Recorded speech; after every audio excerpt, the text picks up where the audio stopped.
It was a Tuesday afternoon, just another mundane day at work. I had a quick break between meetings, so I decided to check my phone. Scrolling through notifications, I saw an unread message on Kate's phone.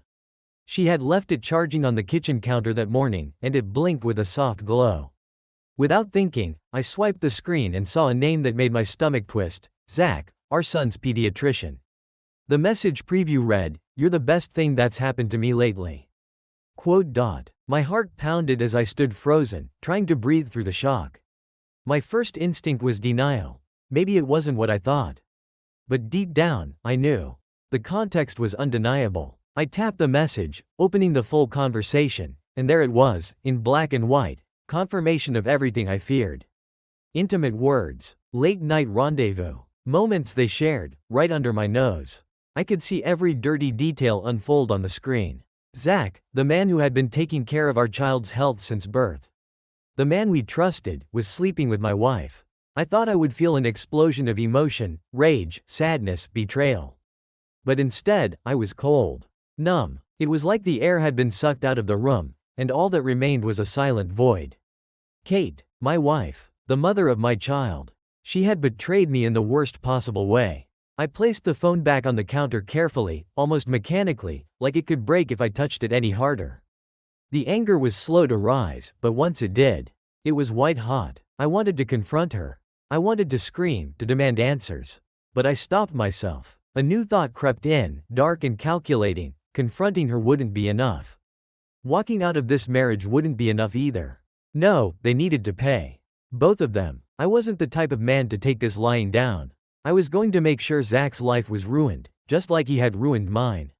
He wasn't just going to lose me as a patient for our son. He was going to lose everything. I didn't know how I'd do it just yet, but I knew one thing for sure: Zach was finished. I took a deep breath and pocketed my own phone, my mind already turning over possibilities, plotting, calculating. It was no longer about the pain or the betrayal. It was about revenge. Cold, deliberate, devastating revenge. This wasn't just about what Zach had done to me. It was about what he had done to our family, to our son. And Kate, well, she would learn that betrayal has a price. But first, Zach had to go down. The following days were a blur. Every time I looked at Kate, I saw only lies. The way she smiled at me, played with our son, acted as if everything was perfectly normal. It made my skin crawl. But I played along. I couldn't let her suspect anything yet. I needed time to figure out how to take Zach down without anyone realizing it was me pulling the strings. At night, while Kate slept beside me, I stayed awake, my mind racing with possibilities. A simple confrontation wouldn't be enough. I didn't just want Zach to feel bad or regret what he did. I wanted him to lose his career, his reputation, everything that made him who he was. He needed to feel what it was like to have his life destroyed from the inside out. The answer hit me one evening while I was researching Zach's background online. I found his credentials, the medical boards he was a part of, patient reviews. Everything that painted a picture of a successful, well-respected doctor. He had a spotless record, no complaints, no mistakes. Until now, I would create a flaw in his perfect record. First, I needed to gather some information. I started talking to other parents at our son's daycare, subtly asking about their experiences with Zach. I pretended to be concerned about his care, mentioning that something felt off lately. At first, people brushed it off, but the seed of doubt was planted. A couple of weeks later, I heard whispers at the daycare about another parent who was considering switching doctors. I couldn't help but smile. Then I moved on to step 2, building a case. I started searching through forums and online reviews, looking for anyone who might have had even a minor issue with Zach's treatment. It didn't take long to find one, an old review from years ago, where a parent complained about a misdiagnosis. It wasn't anything major, but it was a crack I could widen. Late one night, I sat at my computer, staring at the medical records I had pulled from our visits with Zach. I doctored them, subtle changes here and there, making it look like Zach had missed key symptoms in our son's health over the past few years. I carefully crafted fake documents that would make it seem like Zach had been negligent. It wasn't the truth, but it didn't matter. I was creating my own version of reality now. I forged letters from parents who claimed Zach had misdiagnosed their children, making it seem like his errors had caused serious harm. I printed these letters on official-looking stationery. knowing that they would be hard to trace back to me. Next, I started spreading rumors. I approached a few parents at the daycare again, asking if they had heard anything about Zach's recent work. I mentioned that I'd heard other families were having issues. Word spread quickly. It's amazing how fast a whisper can turn into a roar when people are already looking for something to worry about. Soon enough, the hospital started receiving complaints. A few days later, I saw Zach's face in the local news, respected doctor under investigation. It was happening. The rumors had taken hold, and now they were going after him officially. At home, Kate hadn't noticed anything was wrong. She was still blissfully unaware of the storm brewing around Zach. She continued her affair, sneaking messages and glances at her phone when she thought I wasn't looking. But I saw everything. I let her keep playing her little game, all the while knowing that soon, her lover's life would be in ruins. One night, she asked me if I'd noticed anything strange about Zach lately. She said he seemed stressed, distracted, even distant. It took everything in me not to laugh in her face. Instead, I shrugged and said, maybe it's work. Doctors can burn out too, you know. She nodded, looking thoughtful, but I could see the worry creeping into her expression. Good, let her worry. She was about to lose far more than she realized. A week later, Zach was suspended from the hospital pending a full investigation. His license was at risk. His patients were leaving in droves. I had been careful, ensuring that my fingerprints were nowhere near the chaos I had caused. The best part? Kate had no idea that I was the one pulling the strings. To her, it was just an unfortunate coincidence. I could see the guilt building up inside her, the realization that her affair was unraveling both their lives. But this was only the beginning. Zach was on his way down, and soon enough, Kate would realize that her betrayal came at a far greater cost than she ever imagined. It didn't take long for the whispers to turn into accusations. The hospital's investigation into Zach gained traction, and more parents came forward with complaints, some real, but most of them rumors I'd planted. I sat back, watching everything unfold as Zach's once perfect career began to crumble. One evening, I arrived home and found Kate pacing the living room, her face pale with worry. I could tell something was off, but I acted casual, hanging up my coat and kicking off my shoes like it was just another normal day. She looked at me, her eyes wide. Dan, did you hear? Zach's been suspended from the hospital. There's a full investigation now. They're saying he might lose his license. I kept my expression neutral, even though inside, I felt a dark sense of satisfaction. It was working. My plan was to unravel his life, just as I had intended. I shrugged. Yeah, I heard something about that at daycare. Some parents were talking. I made sure to sound distant like it wasn't a big deal to me. Kate kept talking, her voice shaky. He says it's all a mistake, that someone's spreading lies about him. But what if it's more serious? What if his career is really over? I could see the fear in her eyes, the fear that her little affair with Zach might be unraveling. She didn't say it out loud, but I knew what she was thinking. What happens if Zach goes down? What happens to us? I'm sure it'll work itself out, I said, suppressing a grin. But if the hospital's investigating, there's got to be some truth to it. Right? They wouldn't suspend him for nothing. Kate sat down heavily on the couch, burying her face in her hands. This is all a mess. I don't know what's going on anymore. Her voice cracked, and for a moment, I almost felt sorry for her. Almost. But then I remembered the messages, the betrayal. No, she deserved this. Zach deserved this. They had made their choices, and now they were paying for them. As the weeks passed, Zach's life continued to spiral out of control. His suspension turned into a full-blown termination. The hospital decided he wasn't worth the risk, and they cut him loose. He was finished as a doctor, his reputation ruined, his license revoked. The media picked up the story, and soon, his face was everywhere. A disgraced physician who had mishandled cases and put children at risk. I watched it all unfold with cold satisfaction. This was exactly what I wanted.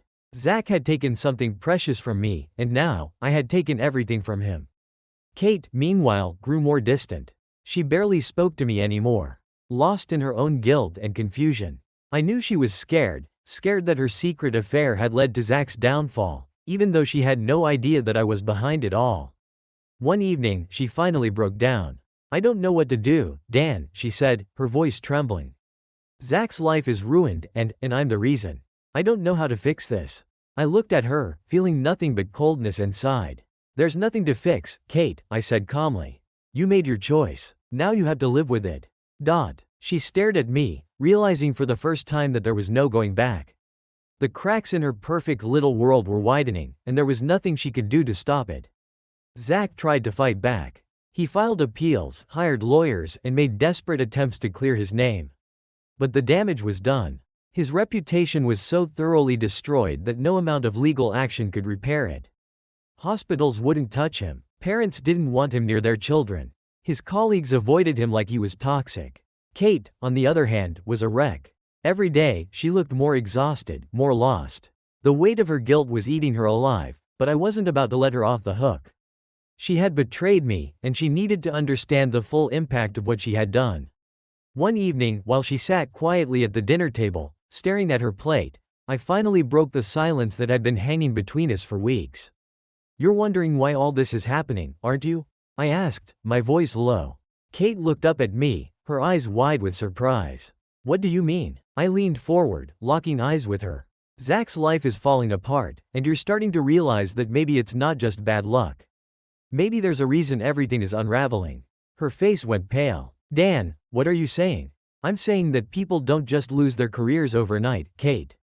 Not unless someone makes it happen. She stared at me, the realization slowly dawning on her. You did this? She whispered, her voice barely audible. I nodded. I'm the one who spread the rumors. I'm the one who made sure the hospital got those complaints. I'm the one who destroyed his career. And I did it because he destroyed my life. You both did. Tears welled up in her eyes as she tried to process what I was telling her. But why? Why would you do something like this? Because you didn't just cheat on me, Kate. You cheated on our family. You put everything we had at risk for some fling with a man we trusted. Did you really think there wouldn't be consequences? She sobbed, burying her face in her hands, but I didn't feel any pity. I had given her everything, my trust, my love, a life together, and she had thrown it all away. You could have told me the truth, I said coldly. But you didn't. So now, here we are. Kate's shoulders shook as she cried, but I couldn't bring myself to comfort her. Not anymore. She had made her bed, and now she had to lie in it. In the following days, things between us grew even colder. Kate stopped talking about Zach entirely, but I knew she was still thinking about him, still haunted by what had happened. Meanwhile, I focused on moving forward. My plan had worked perfectly. Zach was out of our lives, his career in ruins, and Kate was left to pick up the pieces of her own shattered world. But as the days passed, a strange emptiness settled over me. I had gotten my revenge, but it didn't feel as satisfying as I thought it would. Instead, there was just a hollow space where the anger used to be. Zach was gone, and Kate was broken, but I wasn't sure if I had really won. I had destroyed them both, but in doing so, I had destroyed something in myself as well. The days after my confession to Kate were suffocating. We barely spoke, barely looked at each other. The house, once filled with the sounds of our son's laughter and our conversations, had become a place of silent tension. I could feel the weight of everything I'd done hanging over us, but I didn't regret a thing. Zach was finished, and Kate was facing the consequences of her betrayal. This was what I had wanted. But still, something gnawed at me, an emptiness I hadn't anticipated. Revenge wasn't supposed to feel like this. It was supposed to make me feel better, to balance the scales. Instead, it left a void that grew with each passing day. One night, as I sat alone in the living room, staring blankly at the television, I heard soft footsteps behind me. Kate stood in the doorway, her face pale and drawn, her eyes red from crying. She looked like a ghost of the woman I once loved. We need to talk, she whispered, her voice barely audible. I turned off the TV, gesturing for her to sit. She hesitated, then sat down on the edge of the couch, as far from me as possible. The distance between us felt like miles. Why did you do it, Dan? She asked, her voice breaking. I know what I did was wrong, but to go that far? To ruin his life like that? I didn't answer right away. Instead, I studied her face, trying to decide if I even wanted to explain myself. But something inside me needed to say the words. You didn't just betray me, Kate, I said finally, my voice cold. You betrayed us, our family. You threw away everything we built for a fling with him. Zach didn't just take you away from me. He took away my trust, my sense of safety. He took everything, so I took everything from him. Kate shook her head, tears streaming down her face. But you didn't have to destroy him. You didn't have to destroy us. Didn't I? I shot back, my voice rising. What did you expect me to do? Forgive you? Pretend like nothing happened? You made your choice, Kate. And now you have to live with it. She sobbed quietly, her shoulders trembling. I watched her, feeling nothing but bitterness. She had done this. She had caused all of this. I didn't think it would end like this, she whispered. I thought we could fix things. I don't know what I thought. You thought you could have your cake and eat it too, I said harshly. You thought you could cheat on me and everything would just go back to normal.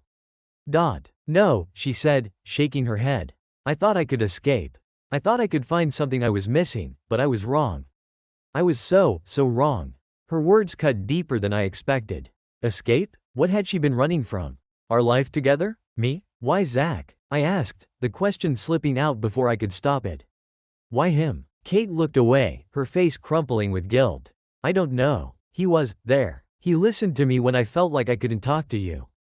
It wasn't about him, Dan. It was about me. I was lost, and I made a horrible mistake. I never meant to hurt you like this. I scoffed. Well, congratulations. You succeeded. We sat in silence for a long time after that, neither of us knowing what to say. The damage was done, and there was no undoing it. I had ruined Zach's life, and in doing so, I had shattered what was left of ours. As the weeks dragged on, the weight of everything began to press down on me harder than ever. Zach was gone. He had left town. His career in ruins. I heard from some of the other parents that he had moved to a different state, trying to rebuild what little he had left. It didn't matter. He was finished, and I had won. But with Zach gone, the silence in our home became unbearable. Kate and I barely spoke, barely looked at each other. The house was filled with tension, and every day felt like walking through a minefield. We were two people living under the same roof, but we were no longer a family. Our son, too young to understand what was happening, started to notice the change. He would ask why mommy and daddy weren't smiling anymore, why we didn't eat dinner together, why everything felt so cold. I had no answers for him. One evening, as I sat alone in the dark kitchen, Kate walked in. She looked exhausted, like she hadn't slept in days. I hadn't seen her like this before, defeated, broken. We can't keep doing this, she said quietly, sitting down across from me. This isn't fair to any of us, especially not to our son. I stared at her, feeling the weight of her words settle over me like a heavy fog.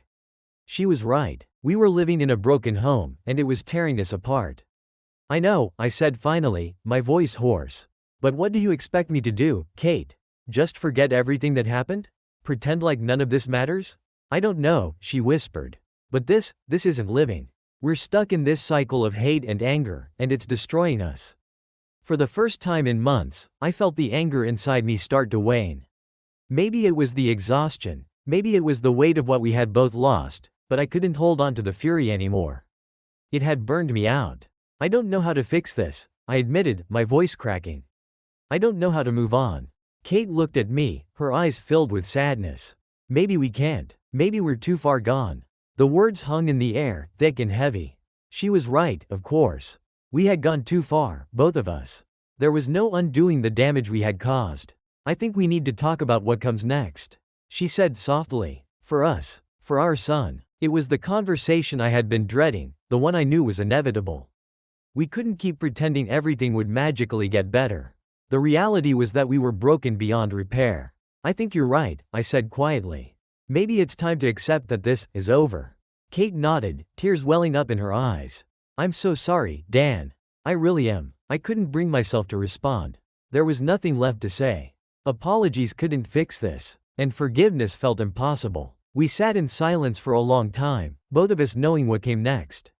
We had reached the end of the road, and there was no turning back. The decision was made in that quiet, heart-wrenching conversation. We couldn't keep pretending that everything would magically fall back into place. It was clear now, the life we had built together, the family, the marriage, had been broken beyond repair. A week after that conversation, Kate and I started making the practical arrangements. It felt surreal, discussing how to divide the house, who would keep the car, and how to handle joint custody of our son. These were the kinds of things I never thought we'd have to talk about. Not us. Not the couple who used to dream about growing old together. Sitting across from her, a mix of emotions bubbled beneath the surface. Anger, resentment, but also sadness. We had once been in love, deeply in love. I couldn't help but think of the early days of our relationship, the way we couldn't wait to be with each other. How we laughed and made plans for the future. It all seemed like a distant dream now, crushed under the weight of lies, betrayal, and revenge. Kate had been quiet throughout most of the process, her eyes constantly red from crying. I knew she was suffering too, though part of me felt like it was deserved. She had brought this on us, hadn't she? But that thought, the bitterness that had kept me going for so long, was starting to feel hollow. The revenge that had consumed me was no longer satisfying. It had left me as broken as her. "Do you think we could have done things differently?"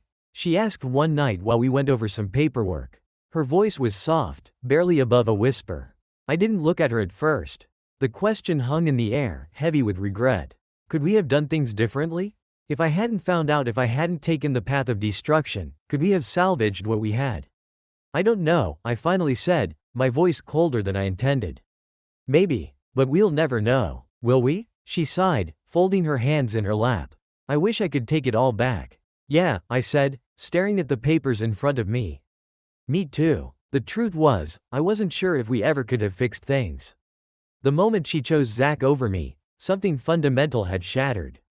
And my response, my choice to ruin Zach's life instead of confronting her, had only deepened the cracks. We were both guilty, in different ways, and now we were paying the price. The day Kate moved out was painfully quiet. We didn't say much as she packed her things, taking what few belongings she had left in the house. Our son was at daycare, which was a small mercy. I didn't want him to see any of this. When the last box was packed into her car, Kate stood by the door, looking at me with tears in her eyes. "I'm sorry, Dan," she whispered, her voice trembling. I looked at her, feeling the weight of the finality of it all. "I know." And then, without another word, she left. I stood in the doorway for a long time after she was gone, staring at the empty driveway. The house felt too big, too empty. The silence was overwhelming. I had spent so long consumed by rage and the need for revenge that I hadn't thought about what would come after. Now that it was over, I didn't know what to do with myself. For the first time in months, I felt truly alone. The weeks that followed were some of the hardest I'd ever experienced. The emptiness of the house gnawed at me, and the weight of everything I had done, the lies, the manipulation, the destruction of Zach's life, began to settle on my conscience in ways I hadn't anticipated. I thought I could walk away clean, feeling victorious. But instead, I felt hollow. Kate and I began the slow process of co-parenting. At first, we exchanged our son in silence, barely able to make eye contact. But over time, we started speaking more, small, mundane conversations about school, his health, and scheduling. It was all business, but it was better than the coldness that had existed before. Still, every time I saw her, I was reminded of what we had lost, what we had destroyed. One evening, after dropping our son off at her new apartment, I sat in my car for a long time, staring at the dashboard, thinking about everything that had led us here. The affair, the betrayal, my revenge. The thought kept coming back, like a bad taste in my mouth. Was it all worth it? I had ruined Zach's life, sure. But in doing so, I had ruined my own. I had destroyed any chance of reconciliation with Kate. Not just because of her betrayal, but because of the man I had become. She would never look at me the same way again, and frankly, I didn't want her to. The person I'd become over the past few months was someone I barely recognized, someone driven by anger, by a need for retribution, no matter the cost. One night, I received a message from an old friend. He'd heard about Zach's downfall and wanted to know if the rumors were true. Did Zach really screw up that badly? Was he really that incompetent? I stared at the message, my heart pounding. This was the moment, wasn't it? The chance to keep the lie going, to fully commit to the version of events I had created. But something inside me rebelled. For the first time, I felt sick to my stomach about what I'd done. I couldn't keep lying. Not anymore. I wrote back a simple message, number. He didn't deserve what happened to him. After sending it, I sat back, feeling a weight lift off my chest. It wasn't a confession to the world, but it was something. A small step toward acknowledging the truth. In the months that followed, life slowly began to return to something resembling normal. I threw myself into work, trying to rebuild some sense of purpose, though I knew things would never be the same. Kate and I settled into a routine with our son, and while there was still tension between us, there was also a kind of peace. We were no longer trying to fix what couldn't be fixed. One evening, while tucking our son into bed after one of my weekends with him, he looked up at me with his big, innocent eyes and asked, "Daddy, why don't you and Mommy live together anymore?" The question hit me like a punch to the gut. I hadn't expected him to ask so soon, and I wasn't sure how to answer. I took a deep breath, sitting down on the edge of his bed. "Sometimes, grown-ups make mistakes," I said softly. "And when they do, it's hard to stay together. But it doesn't mean we don't love you. We always will." He nodded, seeming to accept my answer, but I could tell he didn't fully understand.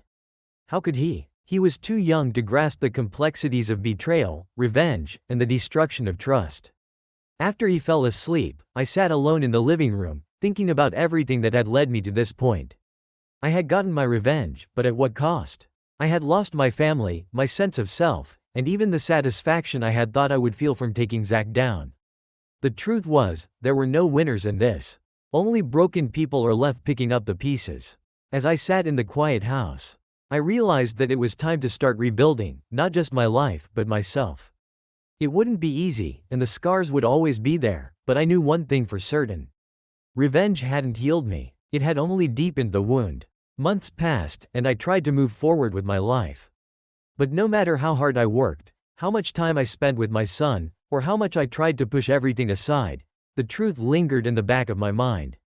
The consequences of my actions weren't something I could outrun. One afternoon, while I was at the grocery store, I spotted someone I hadn't expected to see, Zach.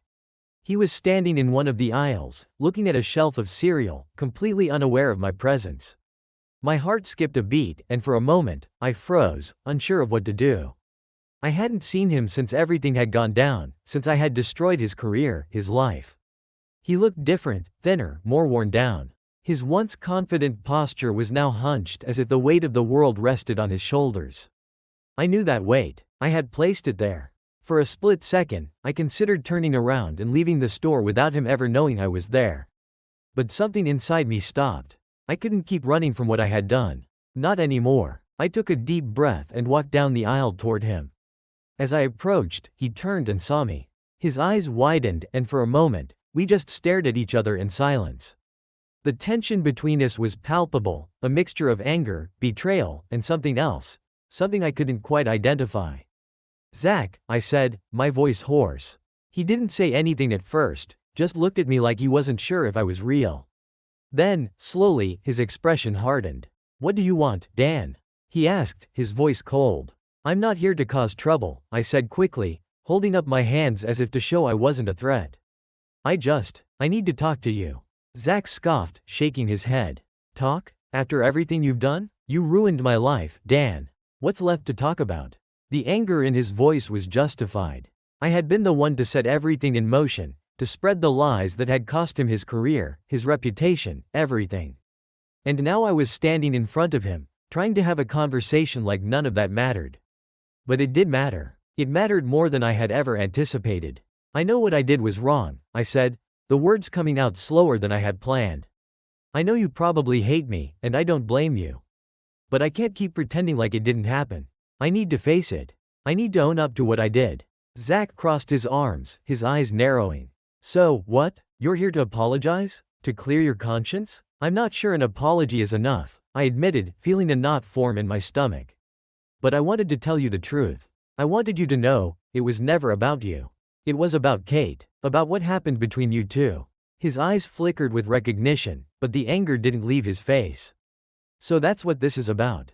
Your marriage fell apart, and you decided to take it out on me. I thought you were the reason everything was falling apart," I said, my voice growing quieter. "I thought if I destroyed you, it would somehow make things right." Zach let out a bitter laugh. "And did it? Did it make everything better?" I shook my head, feeling a wave of shame wash over me. "No, it didn't. It made everything worse. For everyone." We stood in silence for a moment, the weight of my words hanging between us. I could see the pain in his eyes, the betrayal that still burned inside him. And I understood it. I had taken everything from him, and there was no way to undo that. "I lost my license because of you," Zach said, his voice trembling with anger. "I lost everything I worked for. Do you even understand what that's like?" "I do," I said softly. "I lost everything too. My marriage, my family. I thought getting revenge would fix things, but it only tore me apart. Zach stared at me for a long time, and for a moment, I thought he might walk away, leaving me standing there with nothing but my guilt. But then, he spoke. "You destroyed me, Dan. You need to know that. I'm still trying to put my life back together, and it's not easy." "I know," I said, my throat tight. "And I'm sorry. I don't expect forgiveness, but I needed to tell you that." There was a long pause, and then Zach took a deep breath, his expression softening just slightly. "I don't know if I can forgive you," he said. "But at least you're admitting what you did. That's something." I nodded, feeling a mixture of relief and sorrow. It wasn't absolution, but it was the truth, and that was more than I had given anyone in a long time. Before Zach turned to leave, he looked at me one last time. "You should tell Kate the truth too," he said. "She deserves to know." As I watched him walk away, his words echoed in my mind. He was right. I had told myself that I was done with lying and that I was ready to face the consequences of my actions. But I hadn't fully confronted the person who mattered most in all of this, Kate. I thought back to our last conversation when we agreed that our relationship was over. I had let her believe that Zach's downfall was his own doing, that he had somehow deserved it. She didn't know the extent of what I had done, and it was time to change that. But telling Kate the truth meant reopening old wounds, wounds that had barely begun to heal. It meant facing the full reality of what I had done, not just to Zach, but to her, to our family. I didn't know if she would ever forgive me. But Zach's words stayed with me. "She deserves to know." I left the store that day with a heavy heart, knowing that my next step would be the hardest one yet. The thought of telling Kate the truth weighed on me for days. Every time I picked up my phone to call her or started typing out a message, I froze.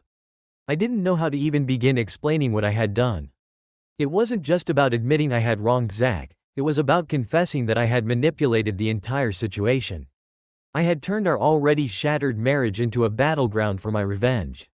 And she had been unaware of the full extent of my actions. Finally, after days of torturing myself with indecision, I picked up the phone and dialed her number. My heart pounded as it rang, each passing second making me reconsider. But before I could hang up, she answered. "Hey, Dan," Kate said, her voice cautious. It had been a while since we'd spoken outside of necessary exchanges about our son. "Kate, we need to talk," I said, trying to keep my voice steady. There was a pause on the other end as if she was bracing herself for what I might say. "Okay, what's this about? I can't keep lying to you," I started, my words coming out in a rush. "There's something I've been hiding, and you deserve to know the truth." "Dan, what are you talking about?" Her tone shifted, a mix of confusion and concern. I took a deep breath, trying to gather my thoughts. This was it. There was no turning back now. "It's about Zach," I said, my voice barely above a whisper. "About what happened to him. It wasn't just some mistake on his part that led to him losing his license. I made it happen." "What do you mean, you made it happen?" she asked, her voice rising with anxiety. "What did you do?" "I wanted to punish him," I admitted, the shame flooding my words. "After I found out about the affair, I was so angry, so focused on getting back at him. I spread rumors about him at the hospital, falsified some documents, and made it look like he was incompetent. I wanted him to suffer, and I made sure he lost everything." Silence fell on the other end of the line. For a moment, I thought she had hung up, but then I heard a sharp intake of breath. "You ruined his career?" Kate's voice was shaky, filled with disbelief. "You destroyed his life because of what happened between us?" "Yes," I said, the weight of the confession pressing down on me. I thought it would make me feel better, like it would somehow fix what happened. But it didn't. It just made everything worse. I could hear her breathing, shallow and uneven, as she tried to process what I had told her. "Dan, how could you do something like that? Zach didn't deserve that, no matter what happened between him and me." "I know," I said, my voice barely audible. "I know that now. I've been carrying this guilt for months, but I couldn't face it. I'm so sorry, Kate. I never should have done it." There was another long silence, and I could feel the tension in the air, thick and suffocating. When Kate finally spoke again, her voice was filled with pain. "Do you have any idea what you've done? Dan? To him, to us? You've not only destroyed our marriage, but you've also ruined another person's life. Someone who was important to me." "I didn't think about that," I said, my throat tight. I was blinded by my anger. All I could see was what I thought was justice. But I see now that it wasn't. It was just revenge. Kate sighed heavily on the other end of the line, and when she spoke again, her voice was calmer but colder. I don't know what to say, Dan. I don't even know who you are anymore. Her words cut deeper than I expected. I had known this conversation would be painful, but hearing the disappointment and betrayal in her voice was worse than anything I had imagined. I'm sorry, I said again, knowing it wasn't enough. I wish I could undo it, but I can't. No, you can't, Kate said quietly. You've done too much damage. After another long silence, she spoke again, her tone distant. I think we need some time apart, Dan. More than we already have. I need to figure out how to move forward from this. I nodded, even though she couldn't see me.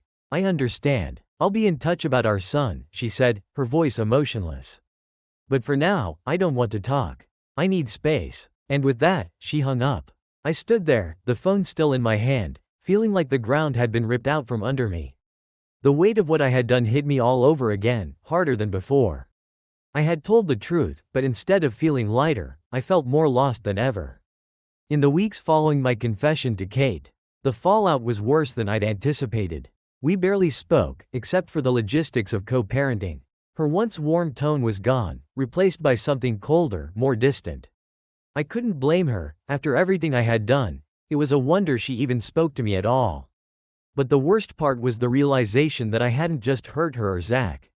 I had hurt my son. He didn't understand what was happening, why his parents couldn't be in the same room anymore without a thick tension filling the air. He asked questions, innocent and curious, about why mommy seemed sad and why daddy looked upset all the time. I tried to shield him from the worst of it, but children have a way of sensing things even when you try to hide them. One evening, as I was tucking him into bed after our usual weekend together, he looked up at me with wide, confused eyes. Daddy, why can't we all live together anymore? He asked softly. I froze, my heart clenching. This was the question I had dreaded. How do you explain to a child that the world is more complicated than they can imagine? That the people they trust to protect them can be so deeply flawed? I sat down beside him, running my hand gently through his hair. Sometimes, grown-ups make mistakes, I said, echoing the words I had used before. And when they do, it's hard for them to stay together. But it doesn't mean we don't love you. Your mom and I love you very much. He frowned, clearly not satisfied with my answer. But if you love me, why can't you love each other? I swallowed hard, trying to find the right words. It's not that simple, buddy, I said softly. Sometimes, even when people love each other, things happen that make it hard for them to stay together. But that doesn't mean we don't care about each other in our own way. He nodded slowly, though I could tell he didn't fully understand. How could he? He was too young to grasp the complexities of betrayal, revenge, and the destruction of trust. All he knew was that his world had changed, and he didn't like it. After he fell asleep, I sat in the quiet of the living room, staring at the empty walls. The weight of my decisions felt heavier than ever. I had thought that getting revenge on Zach would somehow make things better, that it would give me a sense of control in the chaos. But all it had done was bring more pain, more confusion, more destruction. I had lost Kate. I had lost Zach. And worst of all, I had hurt my son in ways I hadn't anticipated. As I sat there, I realized something. I needed to fix things, not for Kate, not for Zach, but for my son. He didn't deserve to grow up in the shadow of my mistakes. If I couldn't undo the damage I had done to the adults in my life, the least I could do was try to be the best father I could be for him.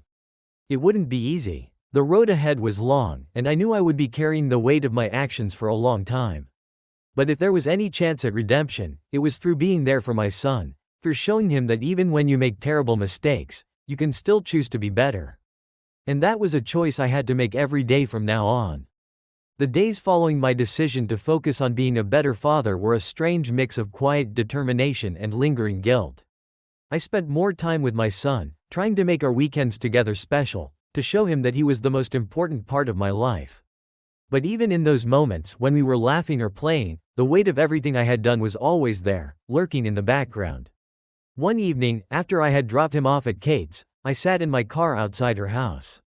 Staring at the front door, I couldn't shake the feeling that I needed to see her, to talk to her one last time. We had barely spoken since my confession, and the distance between us felt insurmountable. But I couldn't leave things like this. Not after everything. I got out of the car and walked up to the door, my heart pounding. I wasn't sure what I was going to say, but I knew I couldn't keep avoiding the inevitable. Kate deserved more than silence, more than the fractured relationship we now had. When she answered the door, her expression was a mixture of surprise and guardedness. She stepped outside, closing the door behind her, as if to keep our conversation private from the world, or maybe just from our son. "Dan," she said, her voice neutral. "What are you doing here?" "I needed to talk to you," I said, shifting awkwardly on my feet.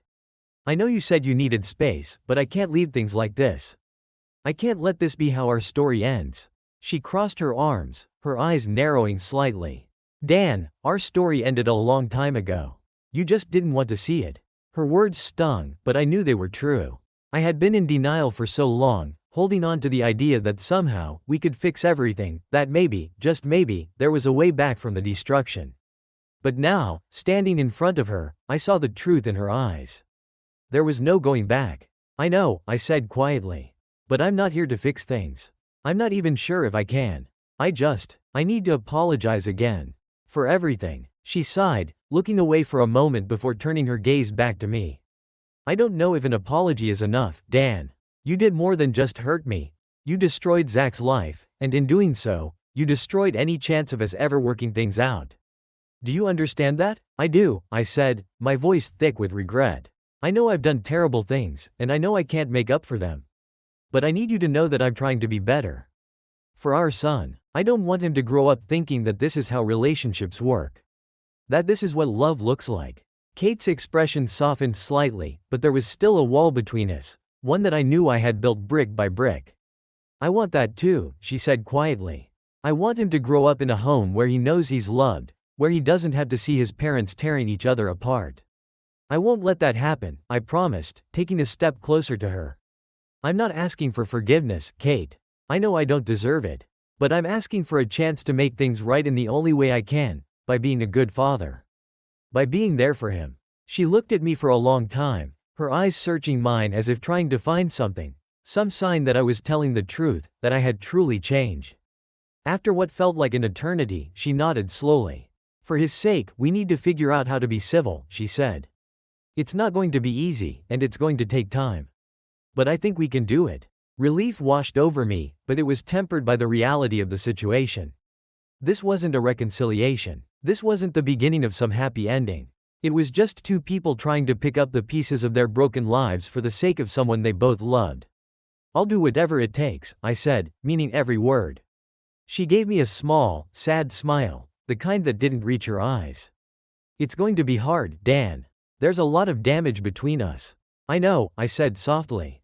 "But I'm willing to put in the work. I want to be a better man, Kate. Not just for our son, but for myself." She looked down at the ground for a moment, then back up at me. "You've got a long way to go," she said, her voice gentle but firm. "But maybe this is a start." We stood there in silence for a moment, the cool evening air wrapping around us. It wasn't forgiveness, and it wasn't a promise of anything more than what we had now. But it was something. A small step toward healing, however distant that might be. "Thank you," I said quietly, not sure what else to say. She nodded, then glanced back at the house. "I should go. Our son's waiting for me." "Of course," I said, stepping back to give her space. As she turned to go inside, I felt a strange sense of closure. Not the kind I had expected, but the kind that comes with acceptance. I couldn't change the past, and I couldn't undo the harm I had caused. But I could take responsibility for it. I could choose to be better, to move forward in a way that honored the lessons I had learned through all this pain. As the door closed behind her, I walked back to my car, feeling lighter than I had in months. The road ahead would be long and difficult, but for the first time in a long time, I felt like I was heading in the right direction. This was the beginning of the end, but maybe, just maybe, it was also the beginning of something new. Days passed in a blur after that conversation with Kate. I kept myself focused on our son, pouring everything I had into making sure he felt secure. But in the quiet moments when he was asleep or off at school, my thoughts inevitably drifted back to Zach. I had confessed to Kate, but I hadn't faced Zach. He didn't know that it was me who had orchestrated the campaign that destroyed his career. And that silence was starting to feel unbearable. I knew what I had to do, but it terrified me. I needed to face Zach, to own up to everything I had done. Not for redemption, It was too late for that, but because it was the only way I could start to move forward. If I didn't take responsibility for my actions, the weight of it would haunt me for the rest of my life. One evening, after my son was back with Kate, I sat in my car and stared at the contact in my phone. Zach's name was still there, as if he was just another person I could call to catch up with, like none of this had happened. My hand hovered over the screen. Calling wasn't enough. This needed to be face to face. I drove to his house, my heart pounding the entire way.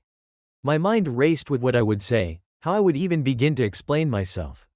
But I had no idea how this would go. Would he hear me out? Would he throw me off his porch?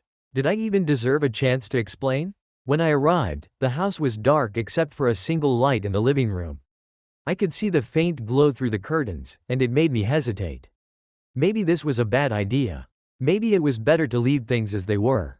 But I couldn't. Not after everything I'd done. I took a deep breath, got out of the car, and walked up to the door. The sound of my own footsteps seemed too loud in the quiet of the evening. I knocked twice, then waited, my pulse racing. After what felt like an eternity, the door creaked open. Zach stood there, looking surprised and confused. His face was pale, and there were dark circles under his eyes as if he hadn't slept well in weeks. His life had fallen apart, and I was the reason. "Dan?" he asked, his voice cautious. "What are you doing here?" I swallowed hard, my throat dry. "I need to talk to you," I said, forcing the words out. "It's important. I owe you the truth." Zach's brow furrowed, his eyes narrowing slightly. "The truth?" He stepped back, opening the door wider, as if to let me in, though he still seemed wary. I stepped inside, my heart beating in my chest like a drum. I stood there for a moment, looking around his living room. It was tidy, but there was a sense of emptiness in the place.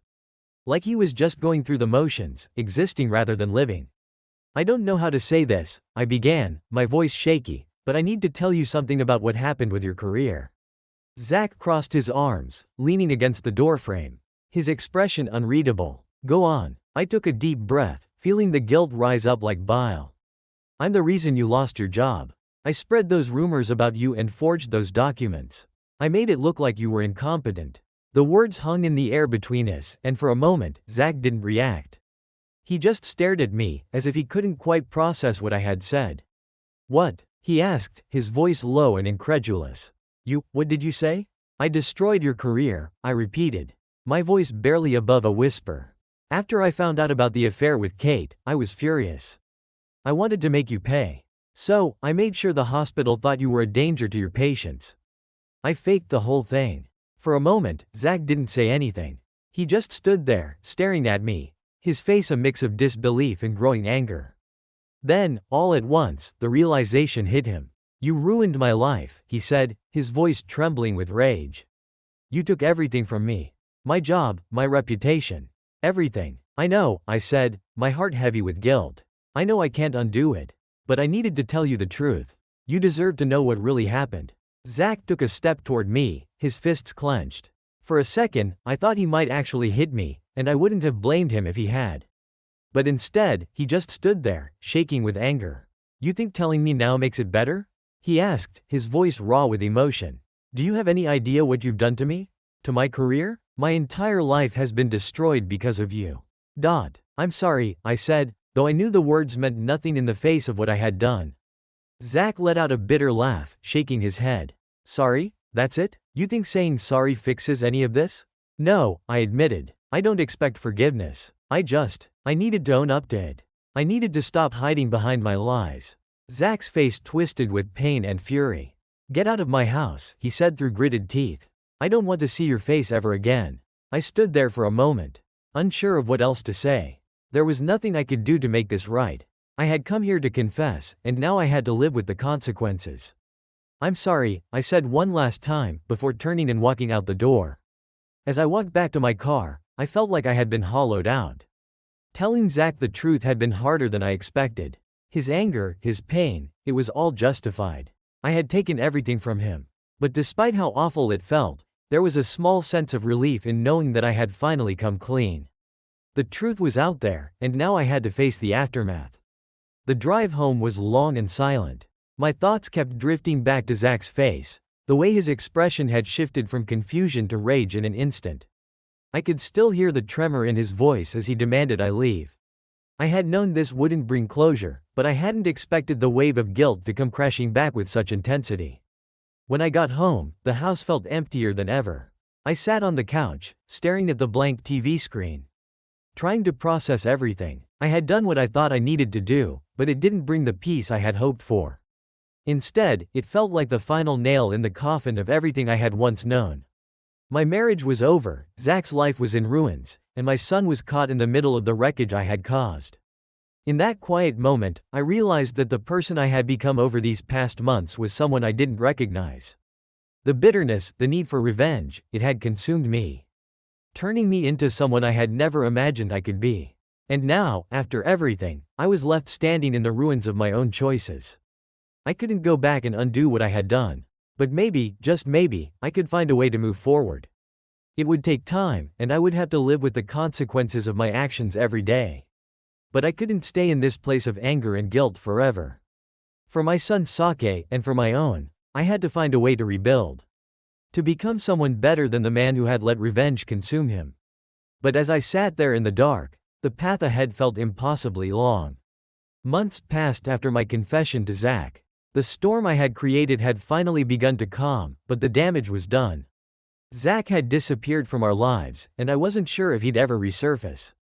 Kate and I had reached a cold, distant truce, and our son remained the fragile thread that connected us. But despite everything, I knew this was only the beginning of the long road to redemption. One Saturday morning, I was sitting at the kitchen table, sipping coffee and staring out the window.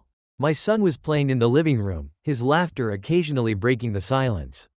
Life had taken on a routine, one that was strangely peaceful, despite the undercurrent of regret that lingered. Suddenly, my phone buzzed, startling me. It was a message from Kate. We hadn't talked much beyond logistics about our son, so I wasn't sure what to expect. "Kate, can we talk later today? I think we need to have an honest conversation." My stomach tightened. There was no escaping the weight of that message. I knew this day would come eventually. We had both been skirting around the deeper issues, coexisting in the same orbit without truly confronting the wreckage between us. I texted back a simple "sure," and then sat there, wondering what she wanted to say. Part of me feared she wanted to cut me out of her life completely, make our arrangement more formal, distant. I wouldn't have blamed her. Later that afternoon, after I dropped our son off at a friend's house, I drove to Kate's place. The drive felt surreal, like revisiting a place that was once familiar but now felt foreign, tinged with the memories of who we used to be. The house was the same as ever, but it no longer felt like home. When I knocked on the door, Kate answered with a calm, almost neutral expression. It was a far cry from the raw emotion of our previous confrontations. She invited me in, and we sat in the living room, the tension hanging between us. "I've been thinking a lot," she started, her voice quiet but steady. "About everything that's happened, about what you did, and what I did." I nodded, not trusting myself to speak yet. I could feel the weight of her words coming, like a dam about to break. "We've both made mistakes, Dan," she said, meeting my eyes. "We've both hurt each other in ways that can't be undone. And I'm not here to rehash all of that. But I do think we need to find a way to move forward, for our son, and for ourselves." I swallowed hard, feeling a lump in my throat. "I agree," I said softly. "I've done a lot of thinking too. I know I can't undo what I did to Zach or the way I let revenge consume me. But I want to be better, Kate. I want to be someone our son can look up to." She looked at me for a long moment, her gaze softening slightly. "I believe you, Dan. And I've seen the way you've been with our son these past months. He needs you in his life, and I'm not going to take that away from him." Relief flooded through me, but I could sense there was more she wanted to say. "But," she continued, "we need to be honest about what's left between us. I don't think there's a future for us as a couple. Too much has happened. The trust is gone." Her words cut deep, even though I had expected them. I nodded slowly, feeling the finality of it. "I understand," I said quietly. "We'll always be connected because of our son," she added. "But I think it's time we both start letting go of the idea that we can fix what's broken between us." I took a deep breath, the truth of her words settling in. There was no point in holding on to the past. We were two different people now, shaped by the mistakes and choices we had made.